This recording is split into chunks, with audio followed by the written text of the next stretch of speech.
Hello, everyone, and welcome to part 5 of How to Start a Family Office series. So we've talked about what is a family office, why you'd want to have a family office, how to put together your family office dashboard and values and why that's important.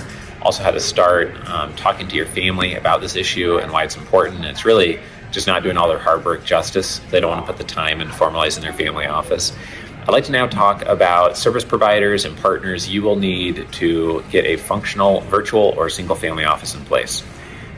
First of all, a lot of times when this topic comes up, people ask, how many full-time team members do I need? Well, if it's a virtual family office, everybody might work remotely or virtually. You might just need a part-time CIO or CFO. You might want to hire one full-time professional or 2 or 3 full-time professionals virtually. If you're a full-fledged single family office, most people are hiring 4 to 6 full-time professionals, if not much more. Sometimes the number of people working for your family office is really hard to describe because many of your employees might be inside of a holding company. If you're building a platform business in the manufacturing space and you have 400 employees there and the only direct investments you're doing are in manufacturing companies, then a lot of your employees that are in your quote-unquote family office are really within that manufacturing company, like your CFO or controller there or chief investment officer, et cetera. When it comes to critical service providers you'll want to connect with, though, trust and estate planning to protect the assets you've built is a really important part of building up your defense to make sure you don't lose your wealth, and you only need to become ultra wealthy once if you have the proper defensive strategies in place. Also, having a insurance agent that is excellent and really looking out for you and adding strategic value. With each of these service providers, you should find someone who you really love to work with. Not just, okay, yeah, I've got an insurance group. Oh yeah, we've got insurance through Farmers Insurance or State Farm or whoever it is. That's great if you love the agent there and he's adding value and really looking at what coverage you really need. We recently found a family office quality insurance group, and we've been switching over all of our policies to them.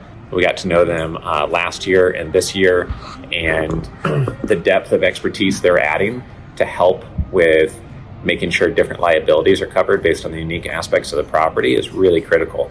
One of our clients bought a motel. 2 weeks after purchasing it, there was a carbon monoxide leak, and 2 teenage girls were found unconscious and they had to be life flighted to a hospital. Luckily, my client is an attorney. They had read every word of their insurance policy, knew that that type of a thing would not be covered, and so they had a air pollution rider on that asset, and it did not come with the insurance policy. They had to manually request that and add it. Because of that, everything was covered. If they had not asked for that, it would not have been. How many properties do you own? And do you have a special rider on the insurance policy for any property that has a pool or hot tub or trampoline or a zip line or even a swing in the backyard? These are the types of things you have to worry about in addition to an umbrella policy, a key man policy, your normal auto loans, but maybe there's unusual situations like a nanny or an au pair driving your cars. So you really need an expert in this area helping you play defense. If you need a connection to an insurance professional who is a family office quality expert or a trust and estate planning professional who's onshore or offshore, we can help you with those connections. Many people come to us looking for accounting, bookkeeping, a CPA for their family office, and what's different is someone who's going to tell you how much you owe in taxes versus actually help you do proactive tax planning. So make sure you keep those things different in your mind. Many family offices use expensive reporting solutions and software solutions for tracking their assets. This can be a good idea, but just beware that many of these software companies don't list their prices on their website for a reason. They will first try to figure out how complex your situation is, which is fair, but also how much money you're worth. And then based on those 2 factors, they'll give you pricing. Many times they will not tell you pricing unless they know your net worth. Whether you have 4 LLCs or 42 LLCs, they want to know if you're worth $400 million so they can charge you 40 times more than what they might charge someone worth $4 million, which fair enough. Maybe complexity comes with that net worth, but I think that part of the industry needs some more maturity. There's many different options, though, in that area of reporting on assets, which is sometimes referred to as aggregated reporting. In addition to that, you'll want an attorney who can help you strategically negotiate deals so that the terms become better for you and they don't just simply document what you need done or come up with an employee agreement, but they actually listen to what you're trying to put in place so that equity only vests over time And even if it's hard vested, you can buy it back at a certain valuation, which is fair to you and the company, and it's lost if the person commits a bad boy act. Or as you're buying shares in the company, make sure that your equity stake is protected and you have anti-dilution rights or drag-along rights, and that you're really working with somebody who adds a ton of strategic value on the legal side. Every month we are closing on 2 to 6 legal contracts and agreements just within my own balance sheet in our business. So if you are watching this series on how to create a family office, likely you're in the same boat, if not 10 times more complex. And you really need a good team just to keep on top of all of the LLCs that need to be updated constantly and have all those filings kept updated so you don't lose some protective corporate shield or protection liability-wise from having an LLC in place. If you are stuck on finding a certain type of service provider, if you found it super frustrating, taking months and months to put your family office together, just reach out and let us know.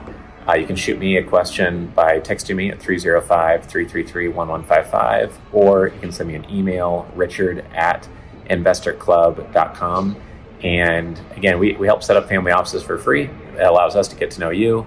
And once we know your direct investment strike zone, we're happy to keep in touch for opportunities that we can source from our investor club or build trust and help you create your family office so that we can work together within our medical practice side of things or our real estate division focused on short-term rental properties.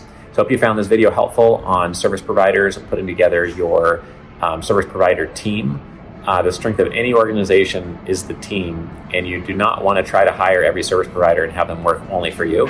It'd be very expensive, and then they wouldn't be learning and cross-pollinating between their different clients. And the best of the best in every industry is typically serving many different clients. So you'll want to go for the best resource you can find, not the cheapest or the one that would work for you full-time and nobody else. One last comment on this is that while you're building out your team, if you have not upgraded your wealth advisor as you've built your wealth, that can be a really costly mistake. Many times you're paying retail wealth management fees and you should not be. Many times you're not dealing with a wealth manager who is used to working with the ultra wealthy and families worth $50 million, $100 million, or $20 million each. We have identified just 2 wealth advisors out of 1,000 women in person that we work with currently. And the final area is on direct investments advisory. The same brains managing your public market exposure probably aren't experts in real estate. They're probably not designing your real estate strategy, sourcing operating businesses for you to buy for your core operating business. And because of that, many ultra wealthy families become very lopsided. They have some ad hoc angel investments and operating business investments here or there with almost no guidance or oversight or rhyme or reason to it, and without a really focused approach. And then their wealth management side is very sophisticated, but that's just their defensive game. You'll want to make sure that you work with somebody. It doesn't have to be us, but this is the area we specialize in designing the direct investment game that makes the most sense for you. We're going to go into this within future videos, so I don't want to jump ahead too much on that, but make sure that you're happy with your accounting firm, tax planning, trust and estate planning, that's actually updated, your insurance provider, your wealth advisor, as well as whoever's helping you plan and strategize and source your direct investments.